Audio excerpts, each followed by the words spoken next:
Salut à tous et bienvenue sur ma chaîne. Si je vous dis Philippe le Bon, Charles Quint ou encore les archiducs et archiduchesses Albert et Isabelle, ou ne fût-ce que Charles de Lorraine, leur dénominateur commun est un palais, le palais du Coudenberg. Vous n'en avez jamais entendu parler? Eh bien, ce n'est pas très étonnant, sachant que Bruxelles ne met pas spécialement en valeur cette partie de son patrimoine, et aussi tout simplement parce que le palais n'existe plus de nos jours. J'ai titillé votre curiosité? Très bien, on se retrouve après le générique.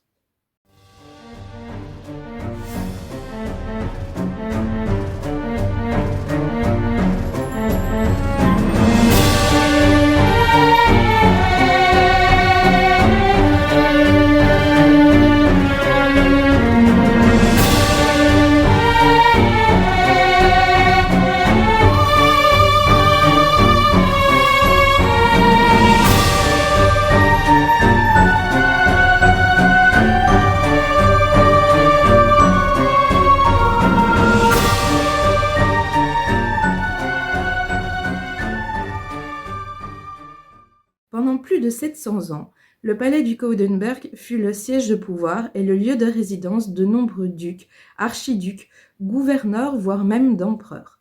Oui, ça fait beaucoup de mondes différents, et en même temps c'est un peu normal, sachant que les territoires que l'on appelle aujourd'hui Belgique ont été des provinces hautement convoitées par la plupart des puissances européennes. Le palais s'élevait sur un promontoire dominant la vallée de la Seine. Alors, cette Seine-là et pas celle de Paris, qui se trouvait une quarantaine de mètres plus bas.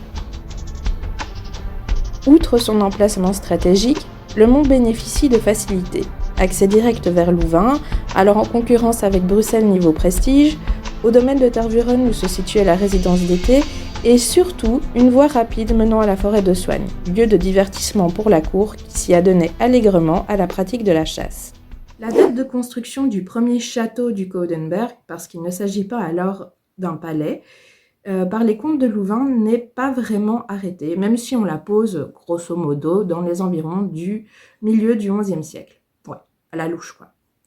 Mais c'est surtout en 1183, avec la création du duché de Brabant, que la ville de Bruxelles et donc le château du Coudenberg vont prendre beaucoup d'importance. En 1356, après la révolte menée par Tserclaes pour chasser les hordes de Louis II de Flandre qui tentent de prendre Bruxelles, les autorités décident de faire construire une seconde enceinte à la ville pour la protéger. Le château duquel se retrouve alors hors muraille et perd du coup son rôle défensif. Il devient progressivement un palais résidentiel. Qui dit palais résidentiel dit aménagement.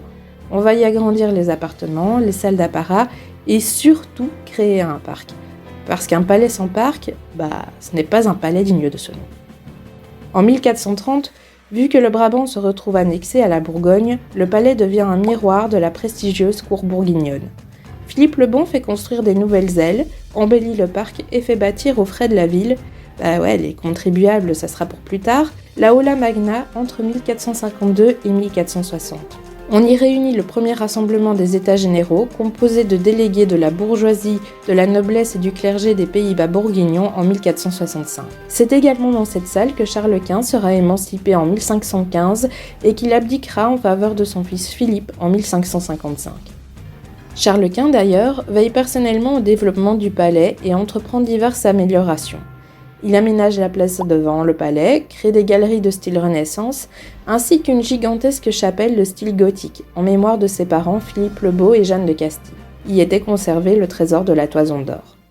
Le complexe continue de s'agrandir et de se modifier au fil des siècles, prenant progressivement la patte des différents souverains qui l'occupent.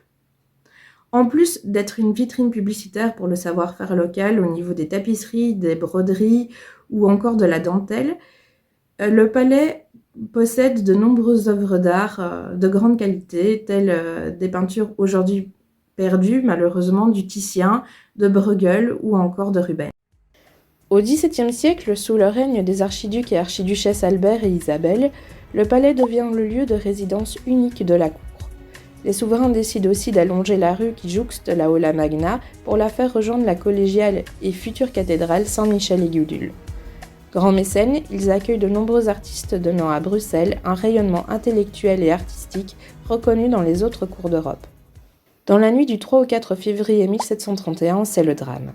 Marie-Élisabeth de Habsbourg, sœur de Charles VI et alors gouvernante des Pays-Bas devenu autrichien, néglige de faire éteindre les braseros et les chandelles de ses appartements. Le feu se communique très vite aux panneaux de bois, aux tapisseries et aux pièces attenantes. Toute la nuit, on tente de maîtriser le feu avec les moyens du bord, à savoir des seaux en cuir et des seringues d'eau, autant dire pas grand-chose. Le gel et le grand vent rendent encore plus difficile l'approvisionnement en eau, sans compter que le protocole interdit strictement de pénétrer dans les appartements privés de la gouvernante. Elle n'est sauvée in extremis que par l'intervention d'un grenadier qui enfonce la porte de ses appartements. Au petit matin, le palais n'est plus que ruine. Ne reste debout que la chapelle, les écuries, la bibliothèque, la maison des pages et la vénerie. De la fameuse Aula Magna ne subsistent que les hauts murs. À la lecture du rapport d'enquête, on remarque que les témoins n'ont pas voulu citer directement l'implication de la gouvernante et de sa première femme de chambre, la signora Capellini. Mais les allusions sont quand même pas des plus subtiles.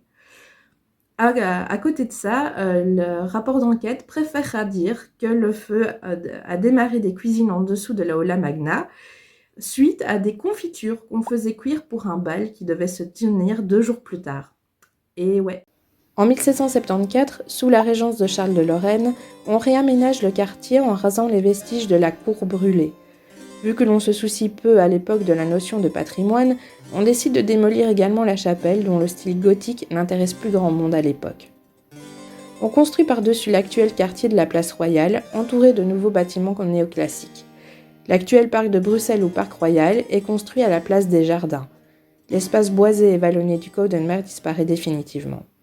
Entre 1774 et 1778, les restes de l'ancien palais du Coudenberg vont servir de base, voire même de cave, pour les nouvelles constructions de la place royale et de la place des palais. Et ouais, rien ne se perd, rien ne se crée, tout se transforme. Big up Lavoisier. À partir de 1985, plusieurs campagnes de fouilles vont permettre de redécouvrir les vestiges du palais et de ses alentours. On redécouvre l'hôtel d'Oakstraton, la rue Isabelle, même le pavement des 500 dalles de la Aula Magna entre 1995 et l'an 2000. Les dalles sont entreposées sous le viaduc des Trois Fontaines à Auderghem, mais on constatera leur disparition en septembre 2003. S'ensuivent entre 1998 et 2003 des travaux de restauration des bâtiments attenants, grâce à la cellule d'archéologie de Bruxelles.